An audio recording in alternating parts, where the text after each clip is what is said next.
2014 నుంచి 19 వరకు తెలుగుదేశం పార్టీకి అధికారం ఇచ్చినారు.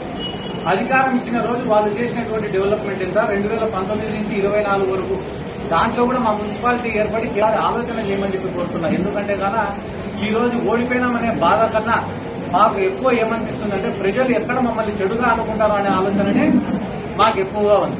ఎందుకంటే కానీ మేము రాజకీయాల్లోకి వచ్చినప్పుడు మాకు ఏ పార్టీ అండలేదు. ఆ రోజు అనవసరంగా కేసులు పెట్టుంటే జైళ్లలో ఉన్నప్పుడు మమ్మల్ని పరామర్శించేదానికో మమ్మల్ని చూసిపోయేదానికి ఎవరైనా వస్తే వాళ్ళపైన లాఠీ చార్జీలు జరిగిన రోజు కూడా మేము ఏ రోజు బాధపడలే. కానీ ఈ రోజు అధికారంలో ఉండి ఈ అధికారాన్ని కోల్పోయే పరిస్థితుల్లో ఓటు చూసిన టైంలో ప్రజలకు వివరించి చెప్పుకోవాలని చెప్పే అంశాలు చాలా ఉండేవి. కాబట్టి పేదవాళ్లకు న్యాయం చేయాలా, డెవలప్ చేయాలా అనే ఒక తపనతోనే మేము పనిచేసినాం తప్ప రాజకీయాలలో అవినీతి చేయాలా, డబ్బు సంపాదించుకోవాలా, కావాలా అని చెప్పి ఏ రోజు కూడా మేము రాజకీయాలు చేయలేదని చెప్పి ఈ నందికొట్కూరు నియోజకవర్గ ప్రజలకు వివరించి విన్నవించి చెప్పుకుంటున్నా. ఎందుకంటే